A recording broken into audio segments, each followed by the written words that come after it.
Bosman setuju dan mendukung dengan RUU TNI. Nah loh, hal ini bukannya banyak bertentangan dengan teman-temannya sendiri. Juga kita semua tahu bahwa sebagian besar pengamat, kaum cendekia, kaum akademisi, juga para oposan pemerintah sangat tidak setuju dengan RUU TNI. Yang dikesankan ini penguatan TNI yang akan memberikan kekuatan seperti zaman Orde Baru, yang akan membuat TNI masuk ke sektor sipil, yang akan membuat negara ini jadi kembali korupsi seperti zaman Soeharto.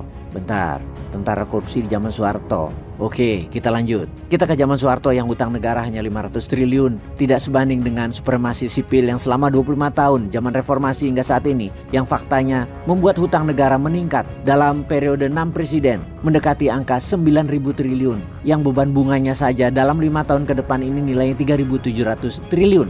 Bukannya ini semua dikarenakan supremasi sipil yang sudah terlalu kebablasan. Jadi kalau supremasi sipil kebablasan, bolehkah diimbangi atau dikurangi dengan kekuatan penyeimbang? Misalnya TNI powernya dinaikkan sedikit untuk membalans supremasi sipil dan supremasi polisi yang sudah amat sangat kebablasan. Bagaimana?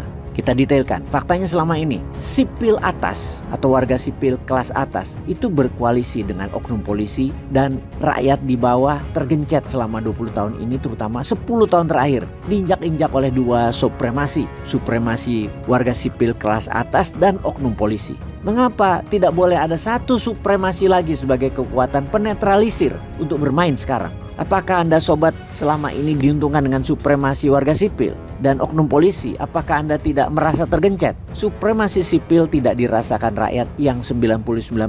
Yang merasakan itu warga sipil kelas atas 1% yang punya uang untuk bermain dengan kaum politikus atau bergumul akrab dengan kekuatan oknum polisi. Bukan begitu? Apakah kalau ada supremasi TNI kalian makin tergencet? Atau malah supremasi sipil atas dan polisi bisa berkurang menekan rakyatnya? Atau bagaimana menurut Anda?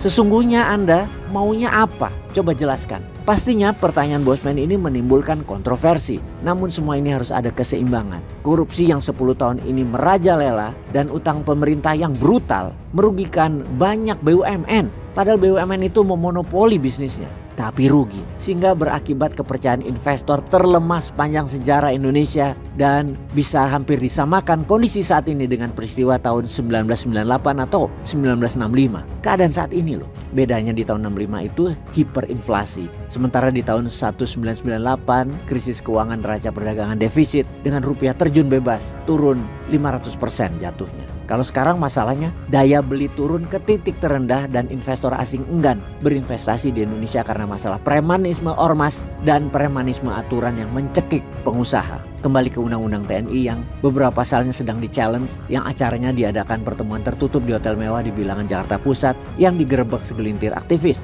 Lalu aktivis ini kira-kira dibayar siapa ya? Atau memang tidak dibayar tapi tindakan ini adalah pembalasan karena mereka sangat dirugikan oleh sepak terjang TNI selama ini, sehingga dia sangat anti TNI dalam menjalankan kehidupannya. Kalau dipakai kacamata intelijen akan bertanya, memang siapa yang dirugikan dengan adanya undang-undang TNI ini? Yang dirugikan pasti akan bermain, akan menghalangi. Coba kita list daftar siapa yang dirugikan kalau TNI makin kuat. Oligar, politikus oposisi, mafia tanah, mafia judi online, mafia pangan, bawang, sawit dan lain sebagainya. Atau para netizen yang banyak dirugikan. Rasanya nggak ada netizen dirugikan kalau kekuatan menjadi seimbang. Tapi kalau para seperti para mafia, para oligar, para warga sipil kelas atas, ya bisa sangat dirugikan.